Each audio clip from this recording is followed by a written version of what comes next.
Eu não sei se você teve um costume religioso ou mesmo literário, acadêmico, de conhecer o credo apostólico, que é a primeira expressão de fé da igreja cristã, que com o passar do tempo se tornou numa espécie de oração, mas na verdade é uma declaração de fé, aquilo que os primeiros cristãos criam, aquilo que eles manifestavam como a síntese da sua fé. E diz assim: creio em Deus Pai Todo-Poderoso, Criador do céu e da terra, falando sobre a primeira pessoa da Trindade, o Pai.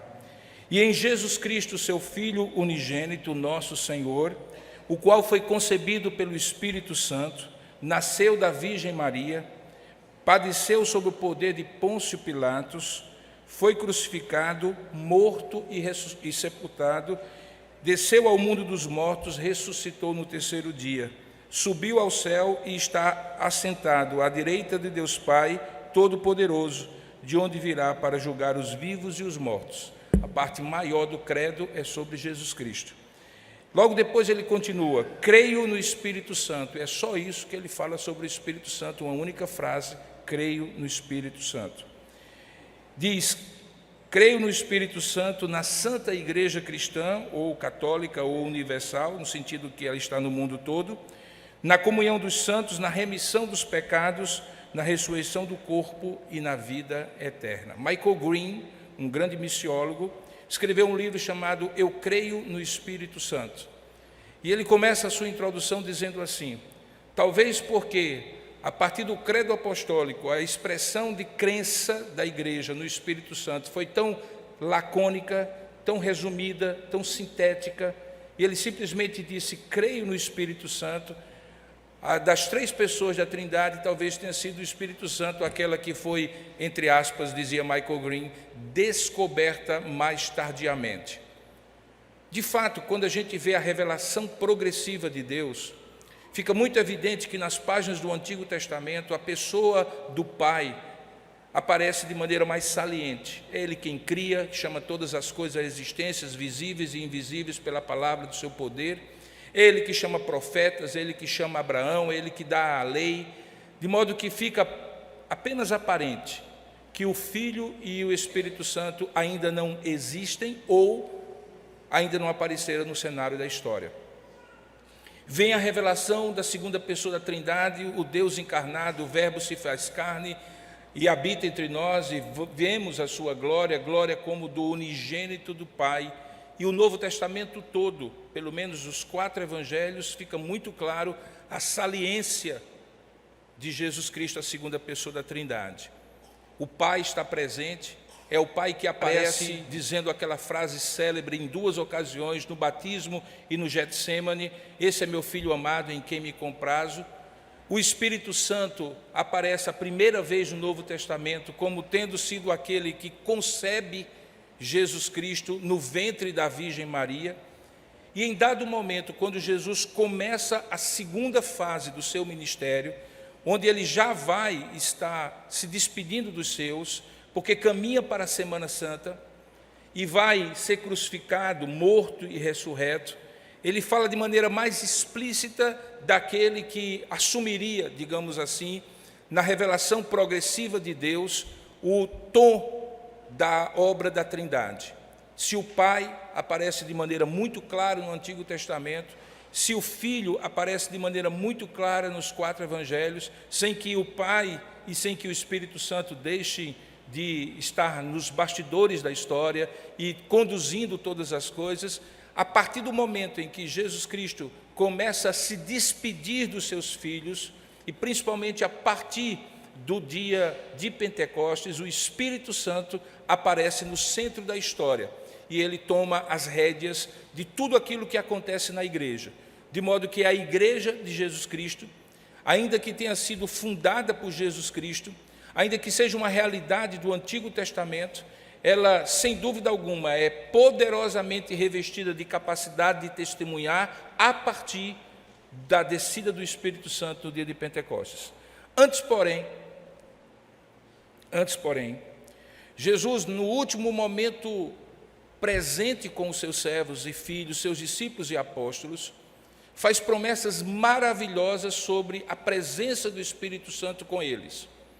Acontece naquele período em que Jesus está celebrando a Santa Ceia. E o Evangelho de João, dos 4 olhares dos evangelistas sobre Jesus Cristo, é o que dá mais detalhes. Só para você ter uma ideia, dos 21 capítulos de João, 7 capítulos são dedicados àquele momento da Santa Ceia. Nenhum outro evangelista fala tanto daquele momento como João. Vai do capítulo 13, com o lavam-pés, até o capítulo 17, com a oração intercessória. Então, 13, 14, 15, 16 e 17, 5 capítulos, na verdade, são dedicados àquele momento. E há um momento dentro da Santa Ceia que fica muito claro quem era, quem é e quem sempre será o Espírito Santo para com a igreja. Eu gostaria, portanto, de, falando sobre isso, convidá-lo a abrir a palavra de Deus no Evangelho de João, capítulo 14, verso 16.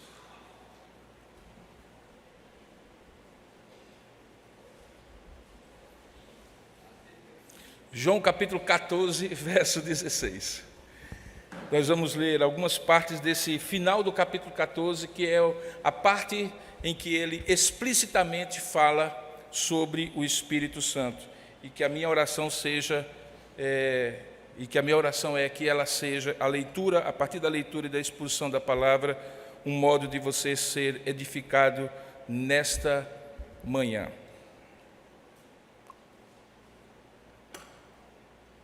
João capítulo 14, verso 16. Jesus diz assim: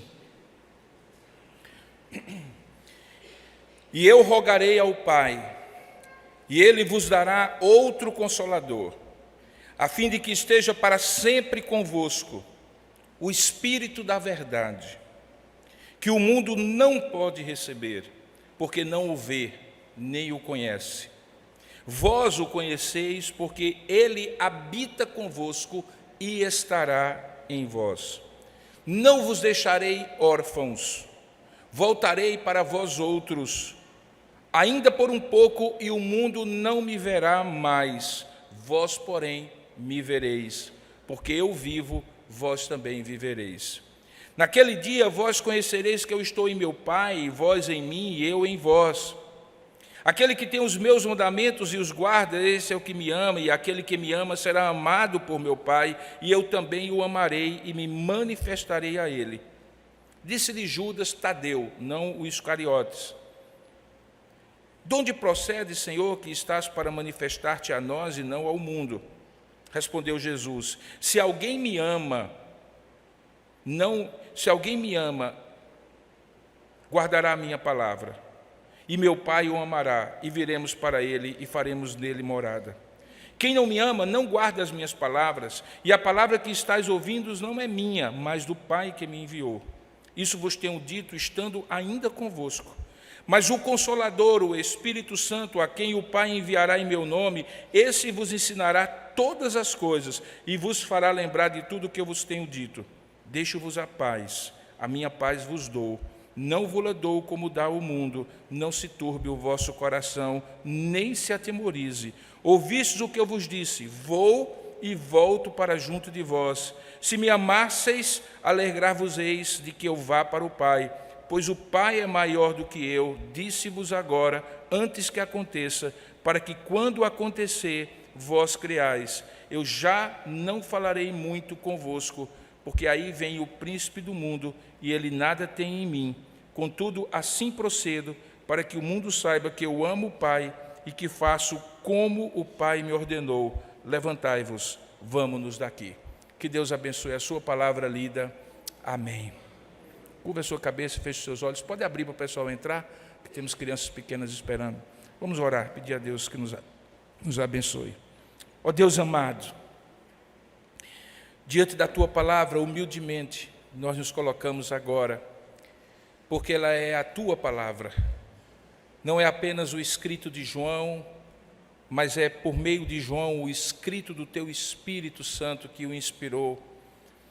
Da mesma maneira, queremos que nesta mensagem não seja a mensagem de Robinson, mas seja o Teu Espírito Santo que me ilumine e aos meus irmãos e irmãs aqui, nos dando discernimento, compreensão profunda da Tua palavra, para além daquilo que está escrito e que o nosso intelecto consegue compreender racionalmente. Fala conosco, Senhor, porque não chegamos aqui simplesmente para cumprir um ritual religioso. Louvamos o Teu nome por essa santa convocação, por esse ajuntamento que o Senhor faz no dia do Senhor, convocando os Teus filhos e filhas para estar na Tua presença e para falar com eles. Fala, pois, conosco, Senhor. Nós oramos em nome e para a glória de Jesus. Amém. Queridos, possivelmente essa sessão do capítulo 14 de João é, de maneira sintética, a parte do Evangelho de João que, de maneira mais explícita, o Pai, o Filho e o Espírito Santo estão presentes no texto, na narrativa, na fala de Jesus. Você vê várias vezes, até em alguns trocadilhos, que você tem que parar um pouquinho para entender o que Jesus está dizendo, a presença do Pai, do Filho e do Espírito Santo. Era um momento de despedida, e é quase como se Jesus estivesse fazendo uma ancoragem sobre tudo aquilo que o Pai já tinha revelado no Antigo Testamento e que eles tinham entendido e compreendido por meio do ministério de Jesus, quando fica muito claro que ele não veio de moto próprio, de iniciativa própria, mas veio porque o Pai o enviou. E, ao mesmo tempo, a partir desta ancoragem, desse vínculo do Pai com o Filho, Jesus projeta o futuro, mostrando que este Pai, este Filho, também são aqueles que garantem, a partir dessa promessa, a chegada de um outro Consolador. E esse outro Consolador, o próprio texto diz, chama-o de Espírito da Verdade, no versículo 16, e Espírito Santo, no versículo 26. De modo que fica muito claro que nós estamos diante da presença do Filho, a segunda pessoa da Trindade, falando de como ele veio do Pai, a primeira pessoa da Trindade, e como ele e o Pai enviarão o Espírito Santo, a terceira pessoa da Trindade. Por isso a gente diz que esse texto é um texto trinitariano por excelência. Ele explica as relações ontológicas essenciais do Pai, do Filho e do Espírito, e também as relações funcionais ou econômicas, qual é a tarefa de cada um no cenário da redenção. O Pai faz determinadas coisas, o Filho faz determinadas coisas e o Espírito faz determinadas coisas, sem que com isso as outras duas pessoas, ao mesmo tempo que aquela que está à frente está fazendo, não estejam fazendo. Pelo contrário, é sempre a obra do Deus triuno. Ainda que quem fez a redenção e morreu na cruz tenha sido o Filho, ainda que quem enviou o Filho tenha sido o Pai, e ainda que quem enviou o Espírito Santo tenha sido o Pai e o Filho. De certa maneira, o que ele está dizendo é que, na essência, eles são três pessoas que subsistem numa mesma unidade, como pessoas distintas, porém, na mesma essência, poder, invisibilidade, até a redenção, até a encarnação de Jesus, infinitude, compartilhando com todos os atributos que somente Deus tem, o Pai, o Filho e o Espírito Santo. E, ao mesmo tempo, deixando claro que há tarefas que foram muito especificamente determinadas na Trindade Santa, no conselho eterno de Deus, para o Pai fazer, outras para o Filho fazer e outras para o Espírito Santo fazer. Parece algo muito filosófico, algo muito transcendental, mas quando a gente imagina a cena em que isso é dito, fica muito simples de compreender. É uma cena ao redor da mesa. Eles estavam fazendo a sua despedida, tinham ceado ali. Jesus tinha dado um exemplo maravilhoso de humildade, lavando os pés daqueles discípulos, e começa, enquanto comem, a ministrar ao coração daqueles homens que haveriam de continuar a sua obra. E, ao fazer isso, Jesus traz esses assuntos, uma verdadeira aula de teologia ao redor da mesa, em que o próprio Mestre ensina aos seus discípulos. Alguns aspectos desta obra específica do Espírito Santo são particularmente relevantes e importantes para a nossa vida hoje. Eu estava vindo de casa, dirigindo o meu carro, imaginando que eu ia pregar aos irmãos. Eu já tinha escolhido o texto, já tinha estudado o texto, orando, pedindo a Deus que pudesse falar nessa manhã, e eu estava imaginando a seguinte cena: ali estava um homem limitado, pecador, dirigindo um carro para se encontrar com seus irmãos e suas irmãs, trazer-lhes a palavra, mas dentro daquela pessoa limitada, pecadora, falha, imperfeita, homem, preso no tempo, na história, na finitude de um corpo, habita o Espírito Santo de Deus. Eu sei que isso é verdade desde que Jesus encontrou comigo há 42 anos atrás. Mas enquanto eu vinha, eu disse assim, gente, que coisa, me permita a palavra, que coisa maluca é essa? Que coisa estranha é você crer nisso?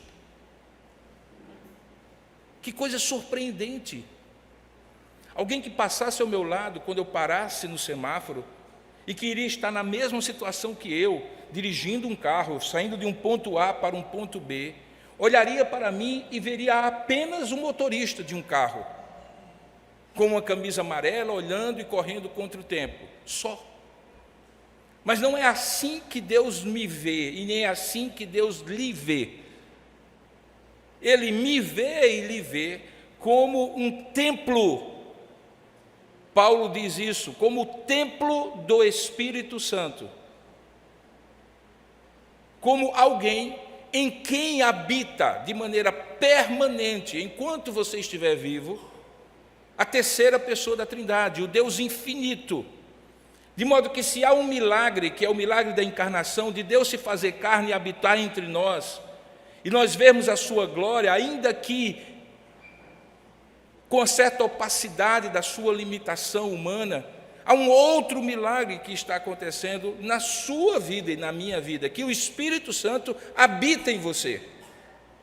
Ele não está apenas conosco, mas ele habita em todo aquele que crê em Jesus Cristo, até porque não creria se o Espírito Santo não lhe tocasse, convencendo do pecado, do juízo e da justiça. E uma vez fazendo isso e aplicando a obra de Cristo, pulando para dentro de você, para você ser um templo do seu Espírito. Eu queria que você parasse 30 segundinhos, que talvez seja o máximo que a nossa agitação cotidiana nos permite, e pensar sobre isso. Você é templo do Espírito Santo. Aqueles pensamentos que lhe levam a adorar a Deus não vêm da sua natureza humana. Aquelas percepções de que você fez alguma coisa errada e um convencimento de que você precisa reconhecer esse erro, pedir perdão a Deus ou a alguém que você tenha ofendido, não vem da sua natureza humana.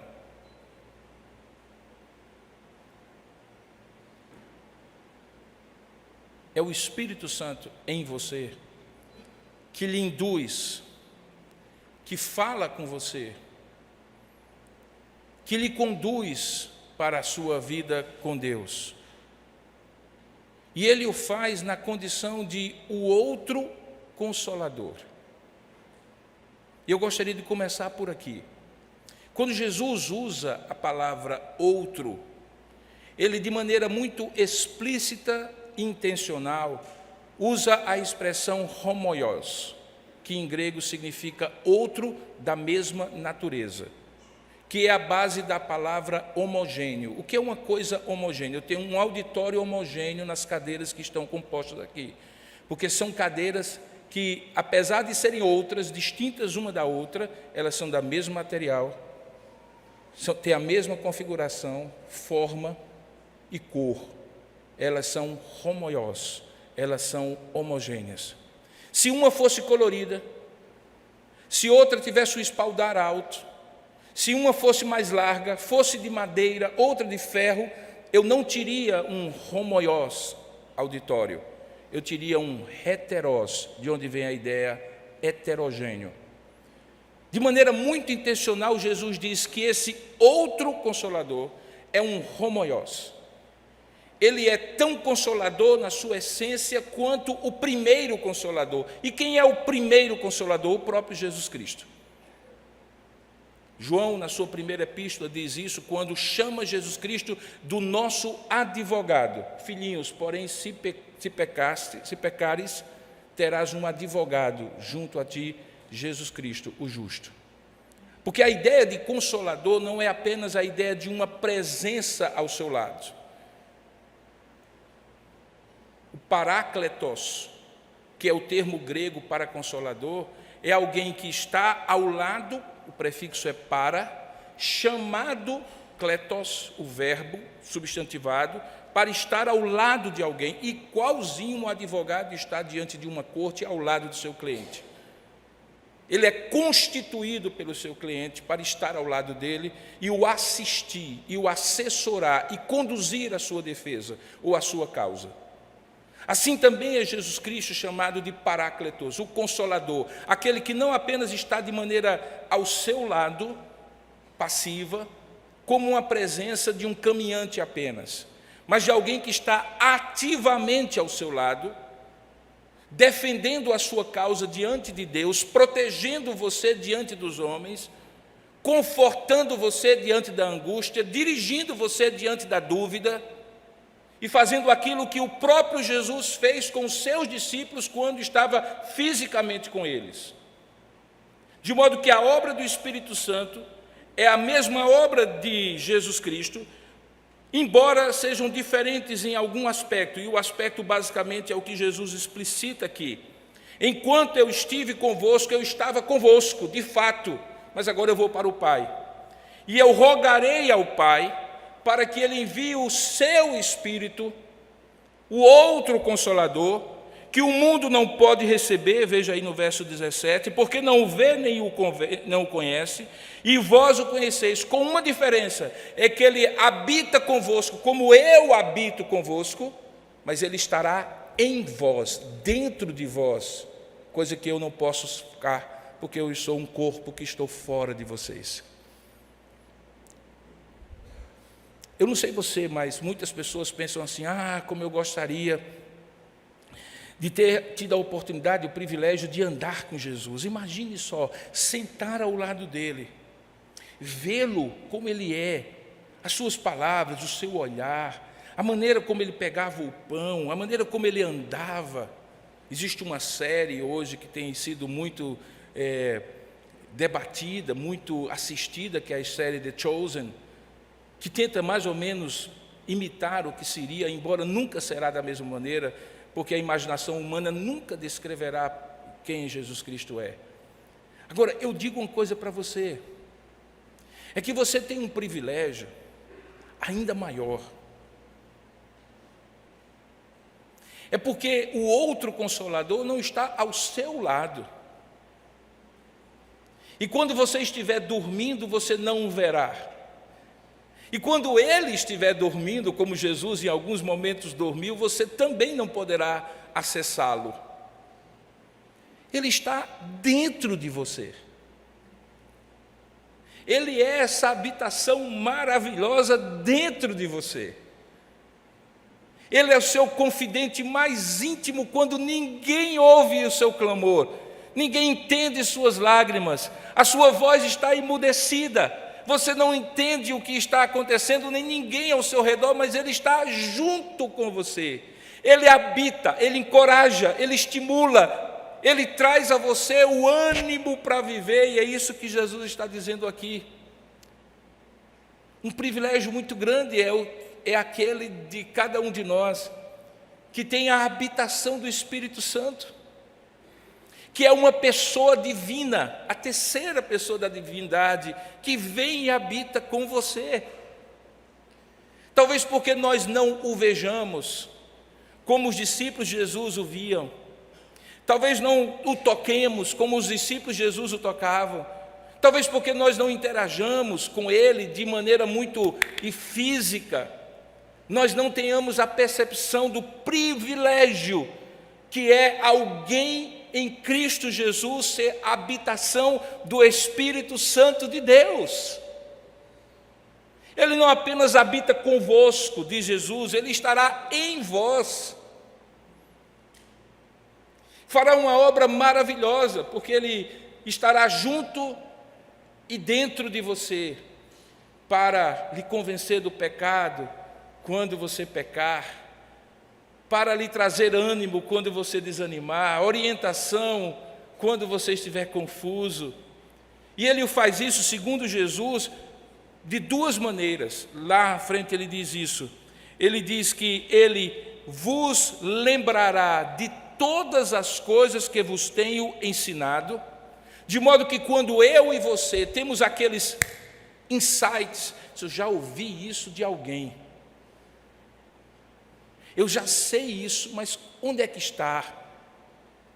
E você lembra, ainda que não consiga decorar o versículo, exatamente com ponto e vírgula, mas a ideia que está no texto, e Deus lhe infunde uma direção e uma coordenação de uma decisão. A palavra de Deus diz que quem faz é o Espírito Santo, porque ele faz lembrar todas as coisas que Jesus tem ensinado. Por óbvio, você tem que saber o que Jesus ensinou, daí porque o Espírito Santo não trabalha sem a palavra. Você lê a palavra, conhece a palavra, medita a palavra, e essa palavra vai sendo calcada e recalcada pelo Espírito Santo dentro de você. De modo que mesmo que você esteja com a Bíblia fechada em determinado momento, lá no trânsito, ou diante do fogão, ou naquela reunião de trabalho, e vem aquele insight, aquilo não é simplesmente uma reminiscência da sua memória, como outras coisas acontecem conosco, mas é o Espírito Santo dizendo assim: é isto que você precisa saber nesta hora, meu filho, minha filha. É esta verdade que você precisa se apegar nesse momento, meu filho, minha filha. E ele faz lembrar toda a verdade que Deus ensinou para você.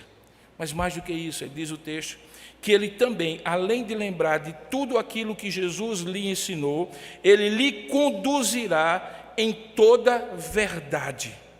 Ele conduzirá você em toda verdade. Veja o que é que diz o verso 26. Mas o Consolador, o Espírito Santo, a quem o Pai enviará em meu nome, esse vos ensinará todas as coisas, que é o que eu estou falando agora, e vos fará lembrar de tudo que eu vos tenho dito, que é o que eu acabei de falar.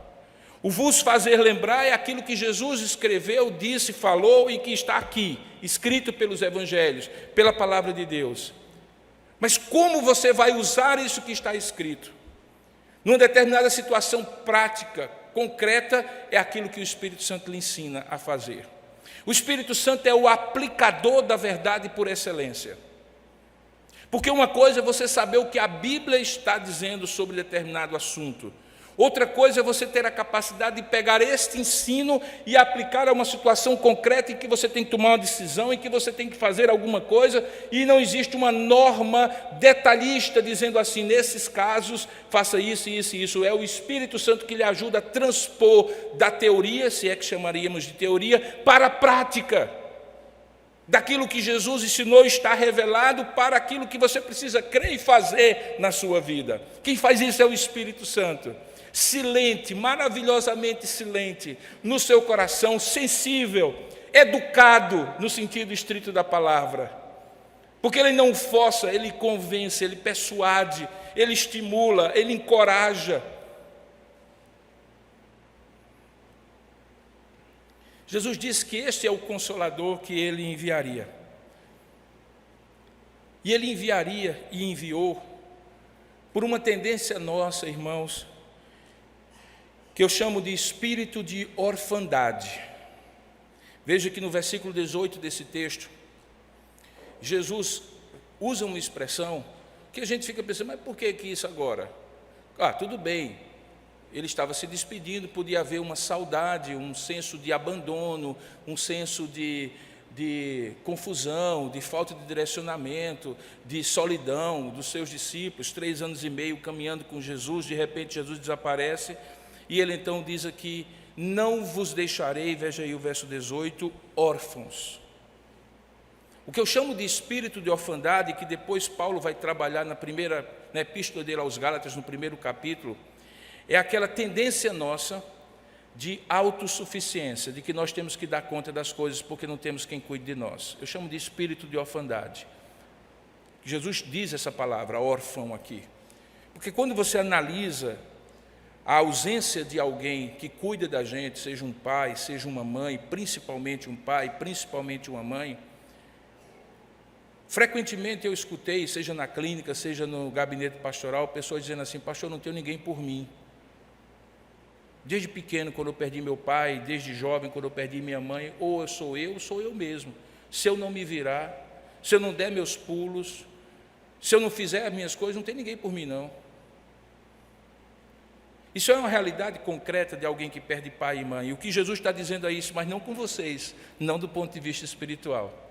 Porque se vocês tiveram a mim durante 3 anos e meio, coladinho com vocês, dormindo, morando, comendo, habitando com vocês, eu vou dizer, eu não vos deixarei órfãos. Porque eu enviarei o meu Espírito, ele estará convosco e em vós. E esse sentimento de que vocês são cachorro perdido em mudança, que vocês não têm dono, não tem quem cuide, não tem quem direcione, não tem quem proteja, não tem quem proveja para vocês, isso não vai acontecer com vocês, porque o Espírito Santo estará em vós. O Espírito Santo é este que não me deixa sentir sozinho, ainda que eu tenha saudades. Hoje pela manhã, logo cedo, fui tomar café com minha mãe, e ela compartilhava sobre saudade. E a gente fez uma discussão filosófica sobre saudade, comendo a tapioquinha branca, como ela gosta de fazer, com a manteiguinha perfeita. E eu disse assim, saudade é uma coisa interessante, né, manhã? Ela não avisa que vem de uma pessoa que morreu, de um amor que já não existe, de um lugar onde a gente já morou, até de uma comida que a gente já comeu e que não pode comer mais pela idade, ou eventualmente porque está longe da fonte daquela comida. E a gente, do nada, sente saudade. E aquela saudade é como um sentimento de que existe um vazio que alguém e ninguém pode preencher. Só alguém pode preencher, mas o alguém está ausente, então ninguém pode preencher. Talvez fosse isso que Jesus estava dizendo, eu sei que eu vou deixar um buraco dentro de vocês. Vocês estão acostumados a estar comigo e eu com vocês. Eu sei que vocês sabem os meus, entre aspas, cacoetes. Basta que eu olhe assim e vocês sabem do que eu estou dizendo. São 3 anos e meio de convivência íntima, profunda, diária, contínua, permanente. E eu sei que quando de repente vocês me virem na cruz, sendo crucificado, vocês até vão fugir. E eles fugiram mesmo.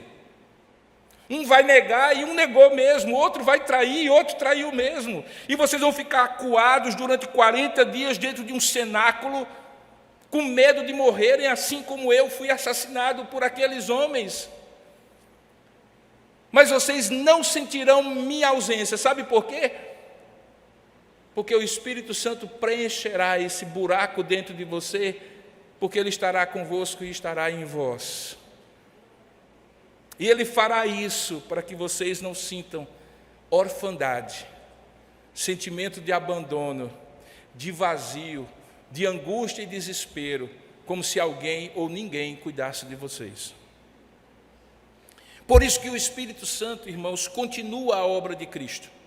E em certo sentido ele é exatamente aquilo que Cristo foi para aqueles discípulos.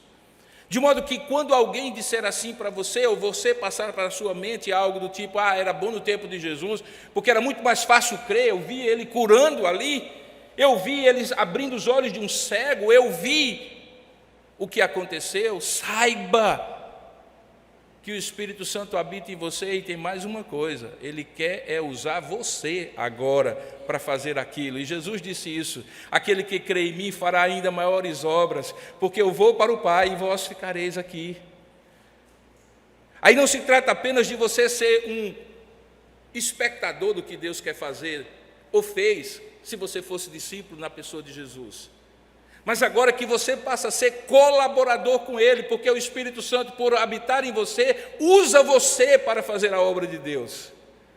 Isso é maravilhoso, irmãos. Eu tenho plena ciência, e isso para quem é pregador é maravilhoso. Eu tenho plena ciência de que eu poderia usar todos os recursos de retórica e de oratória aqui.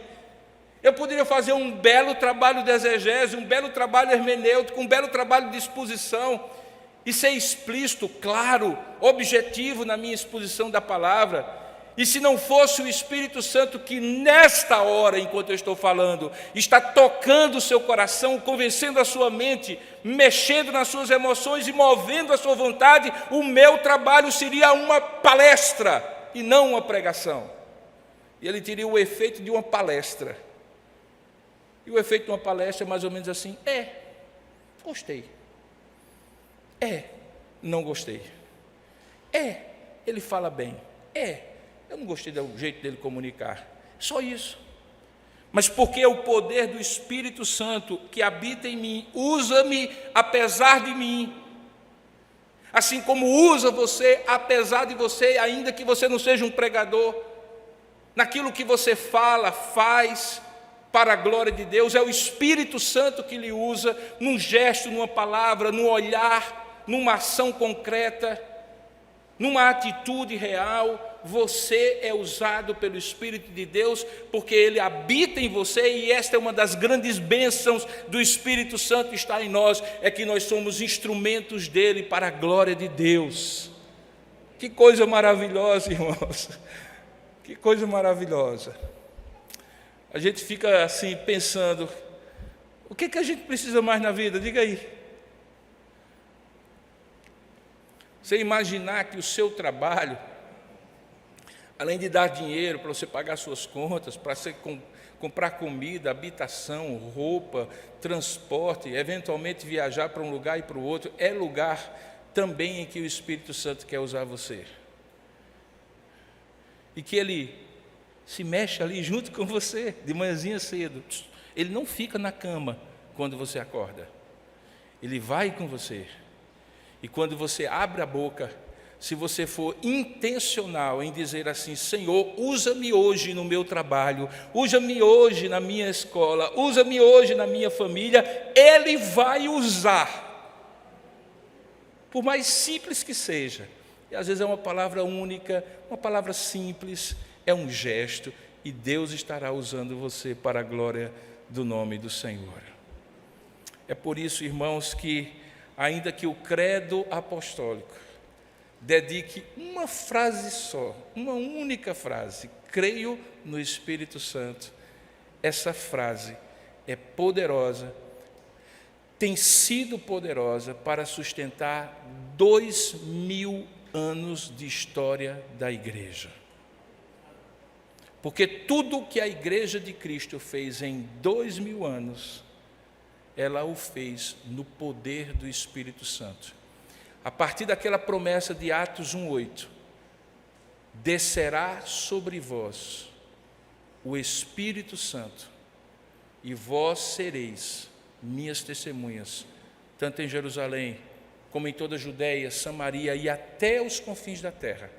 A partir dali, a igreja veio até hoje, não como instituição, como pequenos templos do Espírito Santo. Não me pergunte, porque não há explicação, como sendo Ele único, Ele habita em corpos diferentes e habita em vidas diferentes, que vão para um lado e para o outro, e que habitaram no planeta em tempos e épocas e lugares diferentes. Isso eu deixo para você perguntar ao próprio Deus quando chegar no céu. Mas uma coisa eu sei, Ele habita em você. Ele conforta, consola e orienta você. E Ele usa você. E foi isso que Jesus ministrou nessa sessão de João capítulo 14. O que é que nós podemos e não podemos, devemos e não devemos diante dessa realidade? Há algumas coisas que nós temos que ter muitos cuidados, e é importante que nós tenhamos essa consciência. A primeira delas é que o Espírito Santo é uma pessoa divina. E ainda que ele seja representado por algumas figuras, como o fogo, como a água que é derramada, o Espírito Santo se derrama sobre nós, como o vento, ele é uma pessoa. Trate o Espírito Santo como uma pessoa. Não pense que ele é uma força impessoal, que você pode usar e manipular. Ele é uma pessoa. Fale com ele como uma pessoa. Respeite-o como uma pessoa divina. Reverencie-o como uma pessoa divina. Submeta-se a ele em obediência, porque ele é Deus, tanto quanto o Pai quanto o Filho. Paulo diz isso muito claramente quando diz assim: não resistais ao Espírito Santo. Ou quando ele diz assim: não apagueis o Espírito Santo. Ou quando ele diz assim: não entristeçai o Espírito Santo. E não faria sentido nenhuma dessas advertências de Paulo se ele não fosse uma pessoa, porque energia elétrica não fica triste, vento não é apagado, sol, chuva não pode ser resistido como pessoa. Portanto, cultive com o Espírito Santo aí dentro de você uma relação de intimidade, de respeito, de amor, de devoção, de submissão e de obediência. Ele é Deus dentro de você, guiando a sua vida. Não desperdice essa oportunidade. Essa semana que começa hoje terá certamente muitas decisões para você tomar. E você não terá os melhores conselheiros que conhecem tudo, todo o tempo, em toda circunstância, para você decidir o melhor. Você terá o Consolador, o melhor, todo o tempo, que sabe tudo, que pode tudo e que lhe orienta da melhor maneira possível. Não subestime isso. Não confie na sua inteligência, na sua análise de cenário. Ore, peça: Deus, pelo teu Espírito, me oriente. Senhor, eu não sei o que fazer, me dá a tua luz. Pai, fala ao meu coração, me lembra, pelo teu Espírito que habita em mim, algo da tua palavra que sirva para esse momento, para eu decidir bem. Faça isso, Senhor. E Ele fará. Na verdade, Ele tem feito isso na sua vida, quer você perceba, quer você não perceba.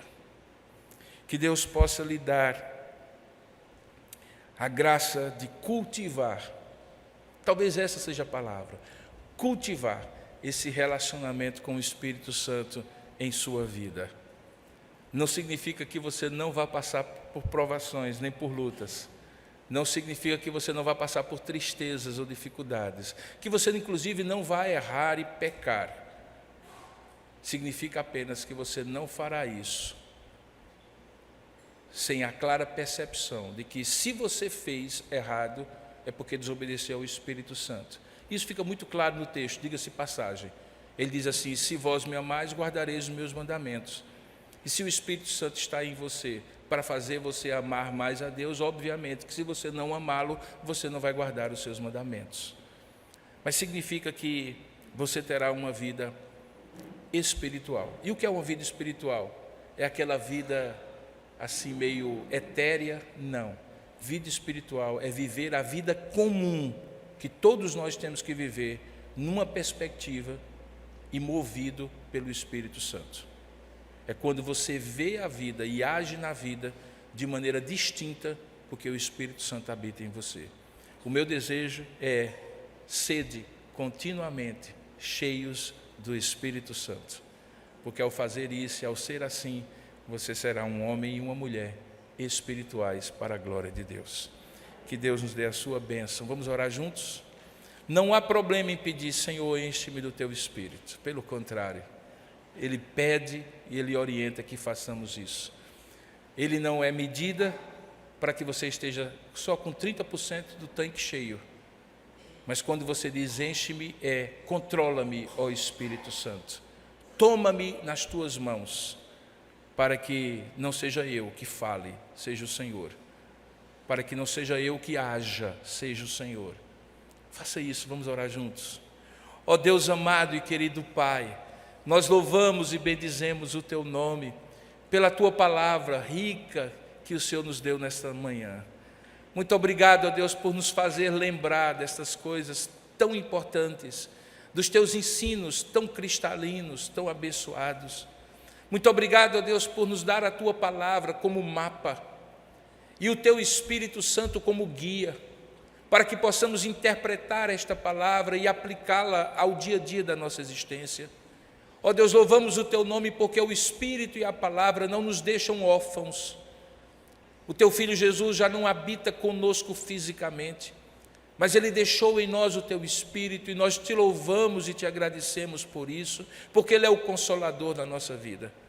Ó Deus, nos enche, controla, toma, preside, dirige a nossa vida pelo Teu Espírito. Ó Deus, pedimos que o Senhor nos dê sensibilidade ao Teu Espírito, para que não sejamos duros de coração e resistamos ao Teu Espírito.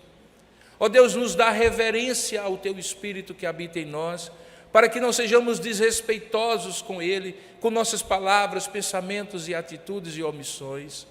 Ó Deus, a Tua palavra diz que Ele é o Deus que moveu todas as coisas, que habitava no abismo no início de todas as coisas, e que fez todas as coisas acontecerem. A palavra do Senhor diz que o Teu Espírito pairava sobre as faces das águas, no início de todas as coisas. Ele é aquele que energiza o universo e que faz com que todas as coisas passem a existir. Ele está presente em todas as coisas vivas, em todas as coisas visíveis e invisíveis, na medida em que as criou pela palavra do Teu poder. Mas ao mesmo tempo, este Teu Espírito que habita em nós, semelhantemente a uma pomba como aquela que desceu sobre Jesus, Ele é meigo, Ele é delicado, Ele é educado, Ele é sensível. E é por isso que nós Te pedimos, nos dá, ó Deus, essa mesma reverência e sensibilidade ao Teu Espírito. Quebra o nosso coração quando somos teimosos em não ouvir a Sua voz. Quebra o nosso coração quando somos arrogantes em olhar para Ele apenas de modo utilitário, como uma força para fazer as coisas, e não como aquele que conduz para que as coisas certas sejam feitas da maneira correta. Ó Deus, pedimos, nos abençoa, Senhor. Enche-nos do Teu Espírito e usa-nos para a Tua glória, em nome de Jesus. Amém, Senhor.